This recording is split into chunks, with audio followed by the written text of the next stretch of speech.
கர்த்தருடைய நாமத்துக்கு மகிமுண்டாவதாக. இன்றைய வார்த்தை ஏசாயா 54:14.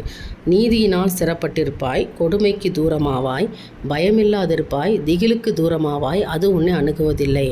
எனக்கு அருமையான தேவனுடைய பிள்ளைகளே, இந்த காலை வேளையில் தேவனுடைய வார்த்தையாகப்பட்டு ஆணித்தரமான ஒரு வார்த்தையை கர்த்தர் இன்றைக்கு சொல்லுகிறார். நீதியினால் சிறப்பட்டிருப்பார். அதாவது நீதி என்பது உண்மை. அதில் நீங்கள் எப்படி இருப்போமா, சிறப்பட்டு நிலச்சி இருக்கும்படியாக கர்த்தர் செய்வார். கொடுமையான காரியங்களுக்கெல்லாம் தூரமாக அது உங்களை விட்டு ஓடி போகும். கொடுமைகள், பிரச்சனைகள், உபத்திரவம் எல்லாம் உங்களை விட்டு ஓடி போகும். அடுத்ததாக பயமில்லாதிருப்பாய். அவையெல்லாம் உங்களை விட்டு ஓடி போகிறதுனால திகிலும் பயமும் எல்லாம் உங்களை விட்டு ஓடி போயிடும். திகிலுக்கு தூரமாவாய். பயத்துக்கு, அதான் மனசில் ஒரு பயம் இருந்துக்கிட்டே இருக்குது. எந்த நேரமும் என்னவோ ஒன்று நடக்குமோன்னு சொல்லி என் மனம் கலங்கிக்கிட்டே இருக்குது அப்படின்னு நினைக்கிறீங்கல்ல, அதான் பயமில்லாதிருப்பாய், திகிலுக்கு தூரமாவாய், அது உன்னை அணுகுவதில்லை. அது எதுவுமே உன்னை தொடாது.